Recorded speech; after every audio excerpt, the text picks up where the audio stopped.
Povestea de astăzi nu este una despre ceva, pentru că este despre cineva. Cineva scris cu majuscule. Mai țineți minte clipul ăsta? Era vorba acolo despre cum s-au născut 3 dintre cele mai cunoscute și mai iubite jocuri din istoria gamingului: Quake, Doom și Wolfenstein 3D. Și odată cu ele, gamingul pe PC. Jocurile astea nu au fost doar extrem de populare și nu au făcut doar deliciul generației mele și altor câtorva, ci au schimbat din temelii ceea ce se numea gaming până atunci.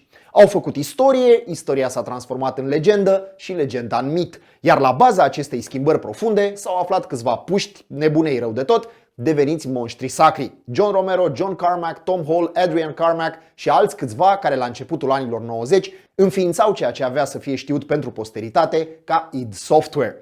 Fiecare dintre ăștia avea un skill set diferit și fiecare dintre ei avea o viziune proprie asupra a ce și cum trebuiau să fie jocurile. Asta a ajutat, pentru că la fiecare dintre jocurile la care au lucrat împreună, fiecare și-a pus la contribuție virtuozitatea într-un segment sau altul. Carmack a rafinat grafica, Romero construia nivele și tot așa. Au fost complementari, dar în același timp individualiști feroce, motiv pentru care viața găștii nu a fost una liniștită sau armonioasă. Pe cât de bine se completau reciproc din punct de vedere al muncii prestate și produsului creat, pe atât erau de dificil și arțăgoși ca personalitate. Dar cu toții împărtășeau pasiunea pentru jocuri și indiferența totală față de ce crede restul lumii că ar trebui să fie un joc. Sunt responsabili pentru explozia genului first-person shooter, de schimbarea de direcție spre conținut mai sumbru și mai violent, pentru popularizarea multiplayerului și lista este foarte lungă.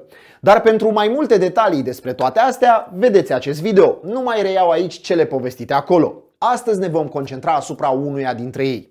John Romero, la fel ca ceilalți, provenea dintr-o familie obișnuită. Tatăl său era om de întreținere la o bază aeriană, repara aere condiționate și sisteme de încălzire, iar povestea lor a fost una tipic americană, pe drumuri, într-o mașină veche cu câțiva bănuți în buzunar, în căutarea unei vieți mai bune. Nu ajuta nici faptul că era o familie mixtă, John Romero amestecând în el strămoși mexicani și indieni, iar ani mai târziu, apropo de asta, Romero avea să-și ia chiar o nevastă româncă. Evident, printre influențele majore asupra începuturilor sale aveau să fie jocurile perioadei: Space Invaders, bineînțeles Pac-Man, Street Fighter sau Super Mario. Programarea a început-o în 80, la 13 ani, cu un Apple II, iar primul său joc publicat apărea 4 ani mai târziu, Scout Search, dar faima avea să vină abia în anii 90, alături de id Software, al cărei cofondator a fost, și odată cu jocurile în dezvoltarea cărora a fost implicat: Wolfenstein 3D, Doom și Quake. Dar șederea sa avea să fie scurtă în companie. În 96, după doar 5 ani, părăsea id Software în urma neînțelegerilor din echipă. Dar din nou, despre toate astea în acest video. În timp și-a mai legat numele de multe alte jocuri și a rămas în domeniu până astăzi. Dar dincolo de jocurile fabuloase la care a contribuit și pe care le știe mai toată lumea, dincolo de schimbările pe care aceste jocuri le-au provocat și dincolo de faima pe care i-au adus-o, am fost mereu curios să știu ce anume se află în spatele a toate astea. Ce cărți, ce muzică, ce filme, ce alte jocuri, ce influențe. Cum gândea omul ăsta și ce anume din evoluția lui l-a dus acolo unde l-a dus. Și de ce să povestesc eu toate astea când poate să o facă el însuși? Cum probabil știți deja din acest video de pe zonă, Romero a fost în România și a povestit cu Carol, cu colegul meu, cu care a avut maxim de chimie, ca de la geek la geek au făcut click. Și acum, let the story roll!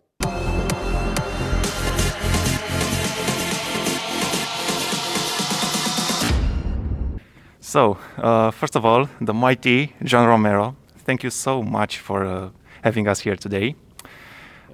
We are from Zona IT, a gaming and tech publication here in Romania, and we'd like you to tell us a short story, if that's okay with you. What do you want the story about?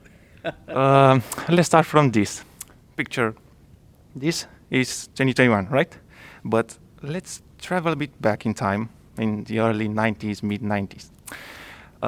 When you know that awesome game you created came out and started the revolution.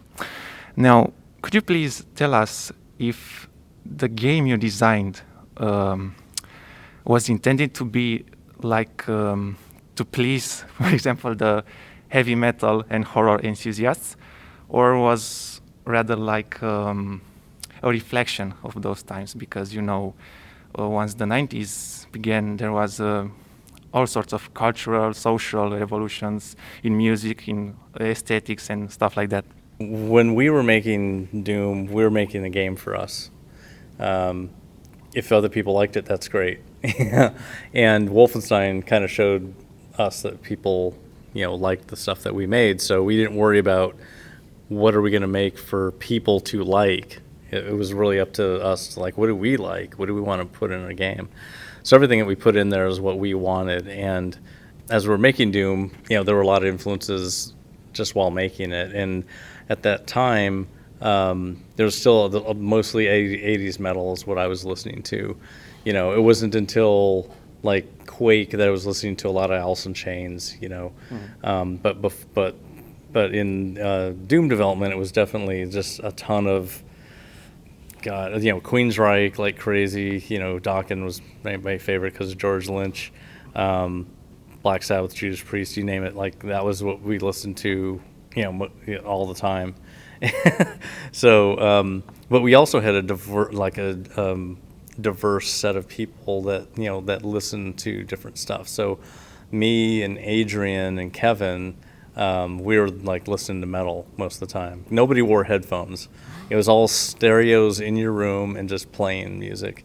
And John Carmack listened to a lot of different things. He would listen to Ice-T and Prince and Concrete Blonde and Iggy Pop and all kinds of stuff. Sandy Peterson would listen to Tom Waits.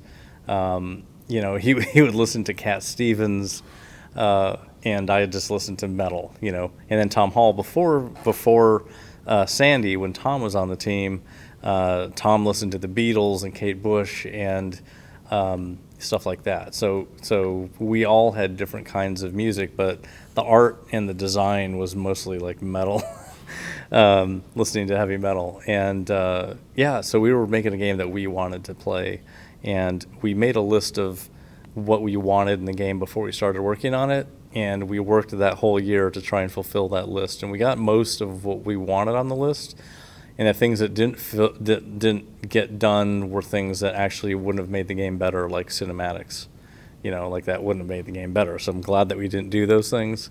But everything else on that list we totally executed, especially like getting multiplayer in the game for the first time, having a game with deathmatch.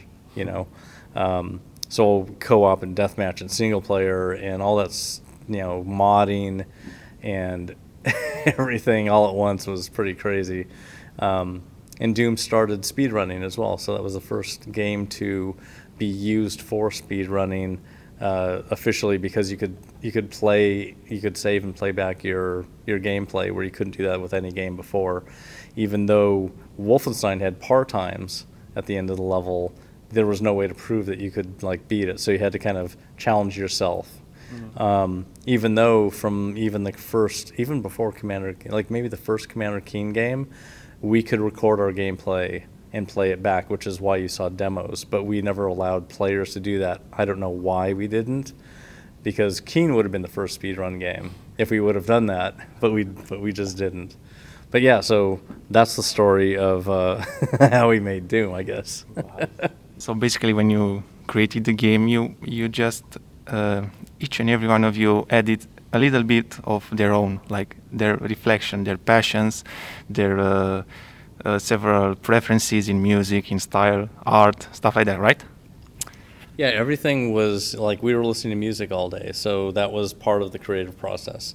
In my office, I kept it dark, and I would listen to metal, and that would kind of go into the levels that I was making or the programming that I was doing. Because a lot of times, the way that things worked with me in making Doom was I had to first create the level editor to even make levels. So I had to make DoomEd.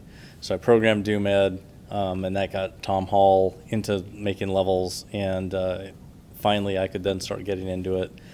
And then as I'm coming up with ideas for what to put in levels, the game doesn't have that yet. So I have to program that into the game engine, so we would actually have doors that open and stairs that rise, or herding slime, or lava. All of those things in the game, I would play and go, oh, this would be really cool if we did this.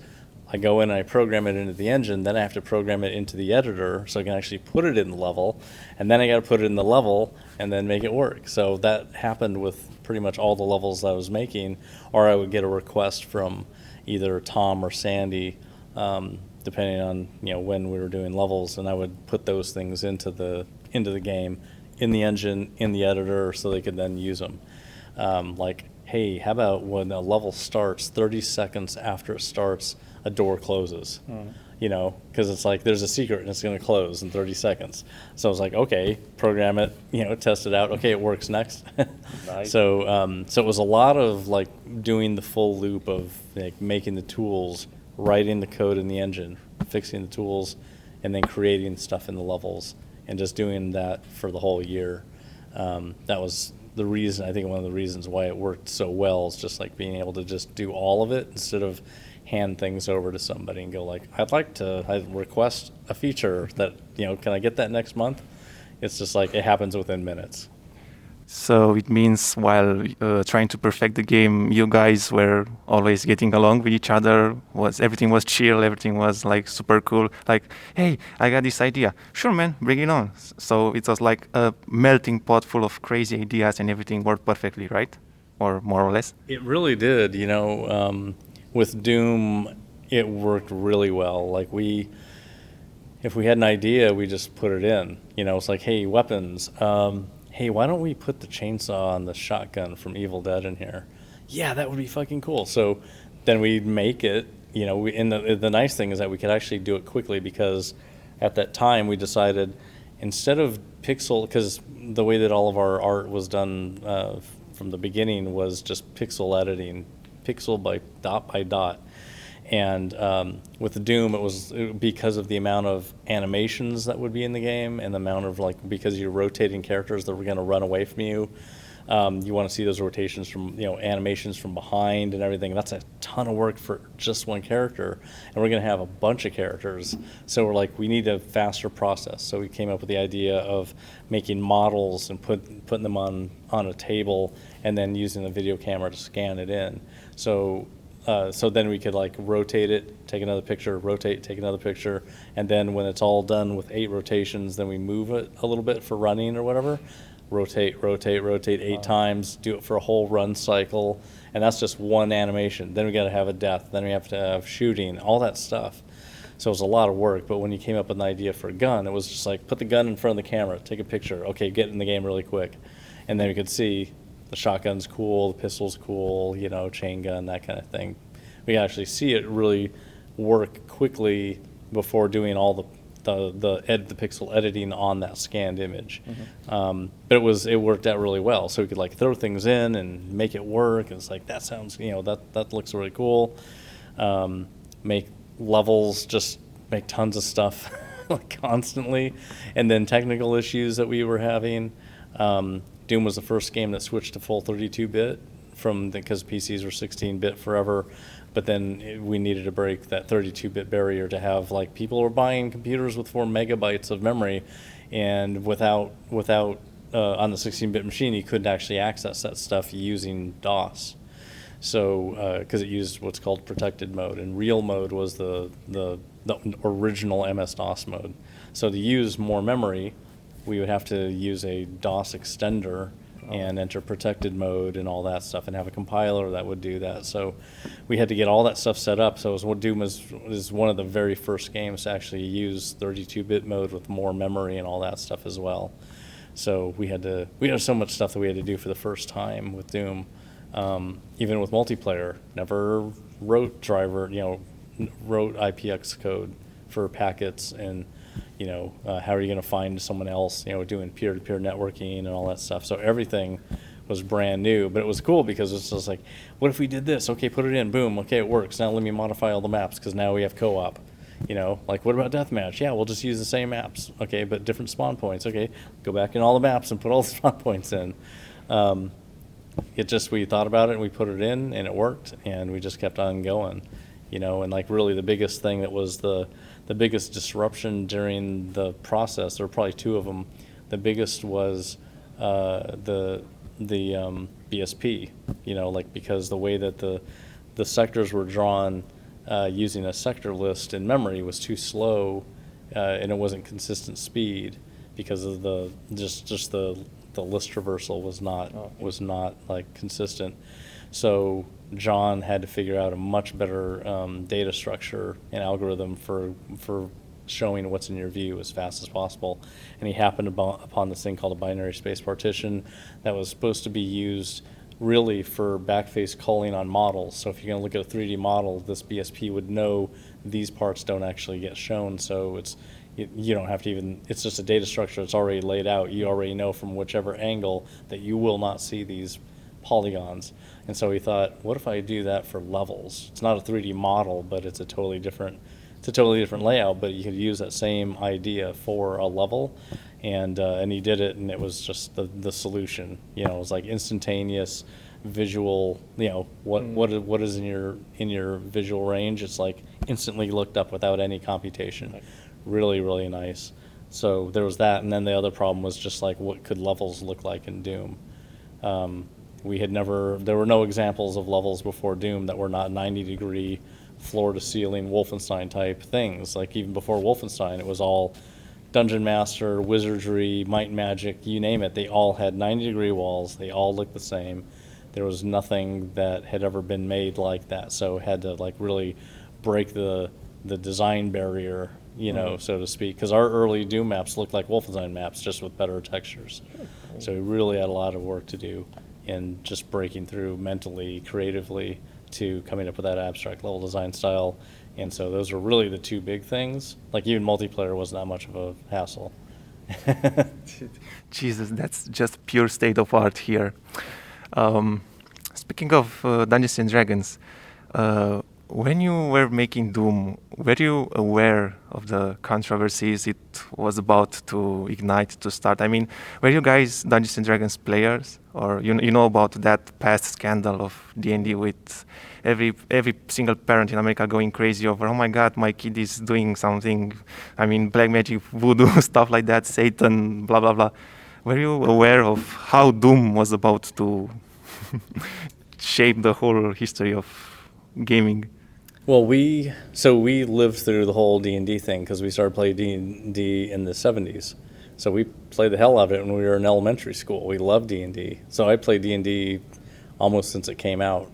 Like it came out in 74. I started playing in 77, I think, or 78. Loved it. It was like the basis of all games, you know, like because it formalized like how do you turn an adventure into a set of rules that can be applied to any setting in any story. So D&D was super powerful, and so that was used for everything. We played D&D campaigns. We had ideas about games from D&D. Doom was an idea that came out of D&D playing, and then when we were making, it was funny when we were making Doom, we didn't worry about controversy. Didn't really care, you know, like the fact that our games were banned in Germany, don't care, you know, like Wolfenstein was banned. We heard that it was banned, but we're like, so if they want to ban entertainment, go ahead and do that, you know, like put ratings on stuff if you want. I don't even think there were ratings on games back then.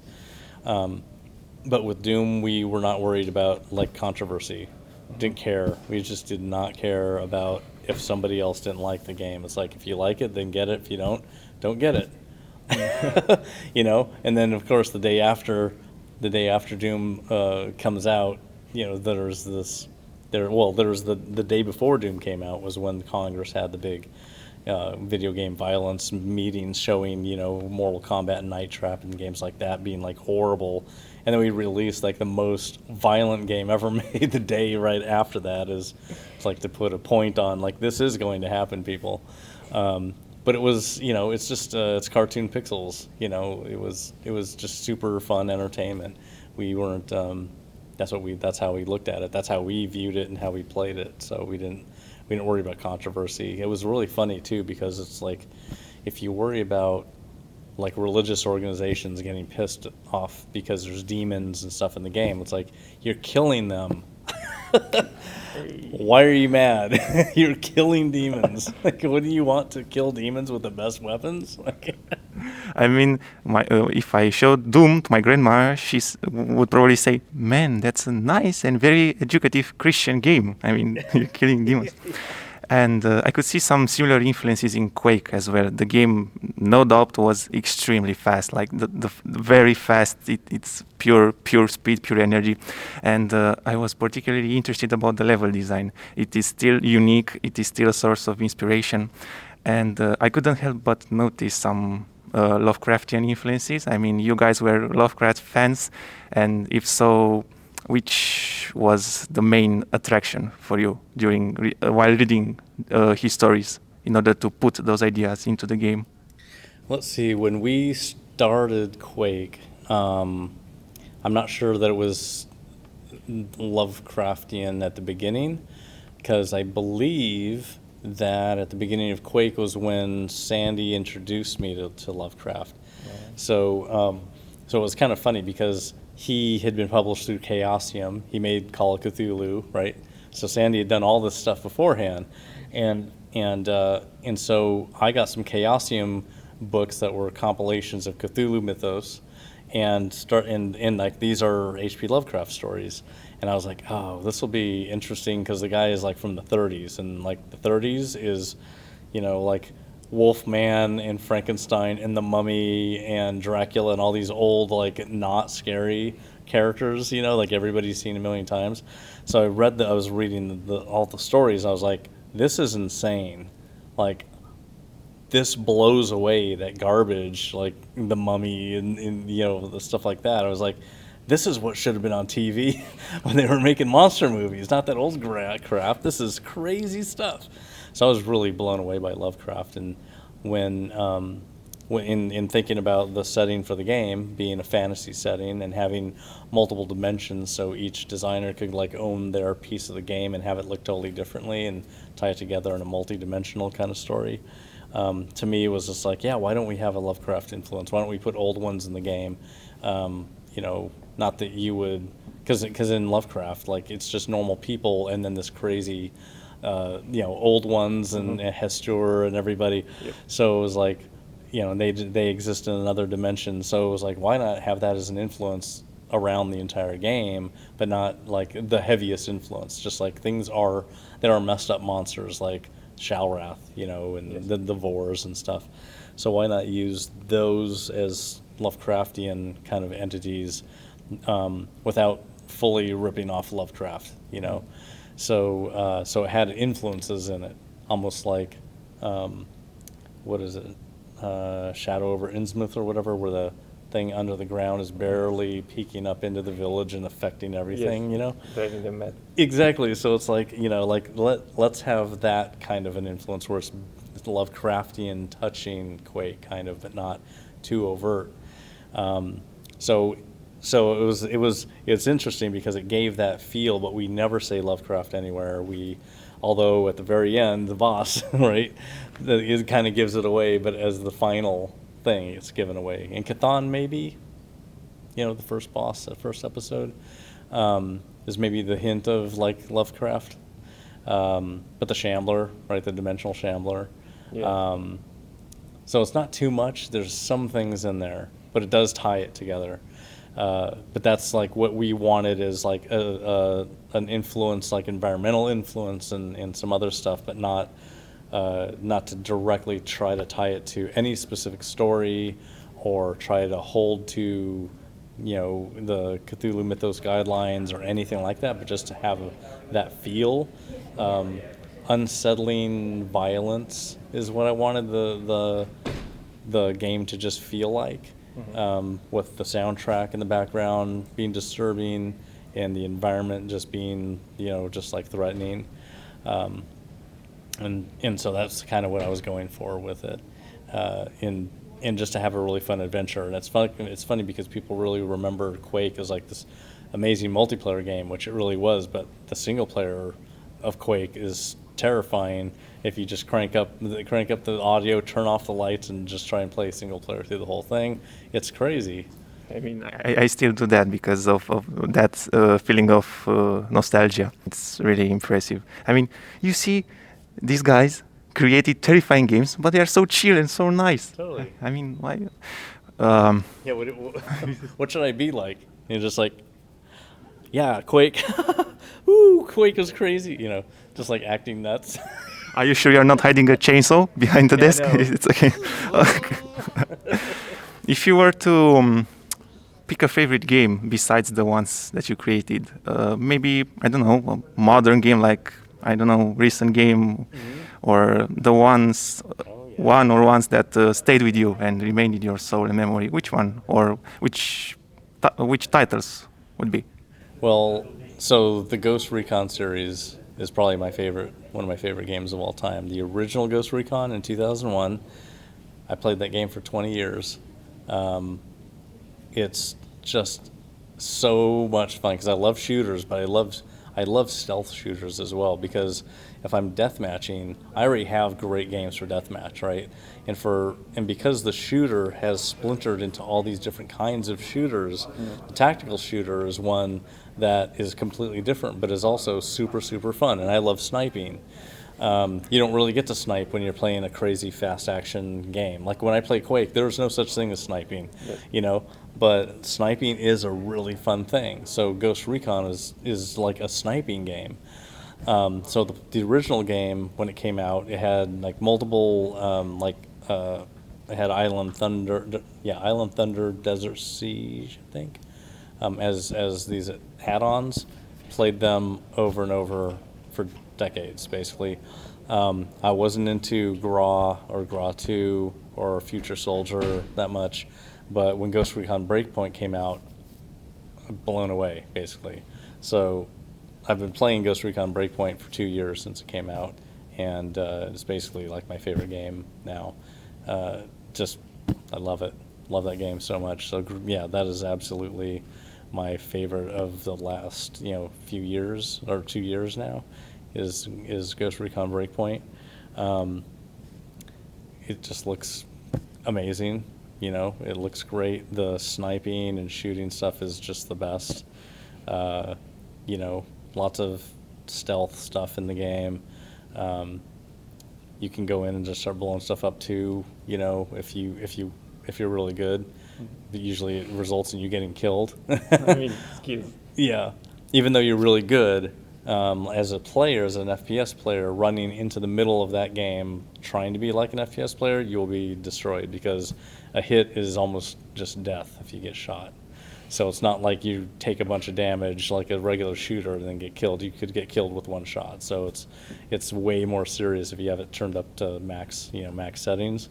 But that's what I like about that game, is just like turn it on the serious settings and see if you can survive it.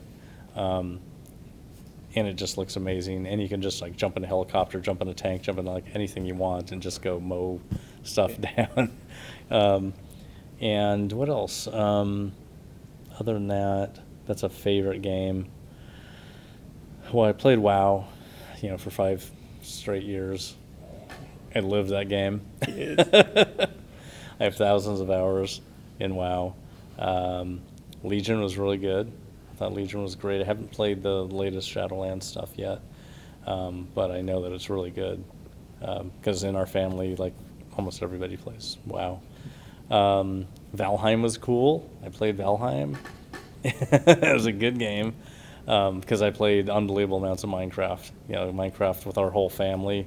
There'd be like 6 of us playing Minecraft together for hours. It was really, really cool. Oh, so sweet. Yeah. I mean, we would have so much fun, and it's so funny. Like everyone in the family is just having a crazy time. Like everyone's on adventures and crazy stuff's happening, and it's nonstop. It's never like totally quiet where nothing's happening. It's always noise, because it's just the kids just get into drama constantly. What else? I play a lot of little stuff, but nothing really sticks as much. Like I think some of the recent games I played, Ultra Kill, and was it Severed Steel, I think, was another shooter that I just tried that's almost a puzzle shooter kind of thing. I love Hitman 3. Yeah, when Hitman came out in 2016, they reinvented that entire franchise in the best way possible. So, and the fact that like they do Hitman 2 and that incorporates Hitman 2016 into it, then do Hitman 3 and incorporates both those into it. What an amazing job. So yeah, the Hitman series I loved Hitman the original, and 2 was my favorite of the series for a long time, but now 3 is just obliterated every other stealth game like that. Nice. Quick, top 3 favorite books. Books. Wow. Hyperion. Wow. Ilium. And Foundation. I could swear Foundation was among them. I mean, I love Asimov as well. I love Philip K. Dick and all that weird sci-fi stuff. Yeah. I mean, Gateway. yes, it was. Eon. I don't know if you've read Eon. That's Greg Bear. I've heard of it. Yeah, really, really good. And when I read those books, it's like Rendezvous with Rama. Like I read all of it, like all 6 books, all 7 books, whatever it is, like the Rama series, all those. Rendezvous with Rama is so good. Nice. The most recent one, well, I'm reading one called Gideon the Ninth right now that is really strange. It's a sci-fi, almost necromancer kind of book. Sci-fi necromancer, like really weird. I read, what is the latest? Just before that was another one. It like if it doesn't stand out as like great, then a lot of times I won't remember it perfectly, because it's like David Gemmell as a writer, like he wrote so many books. I've read every single, probably out of his 30 books, I've read 29 of them. Maybe there's one book I haven't read, but I can't remember them perfectly because there's just pulpy books.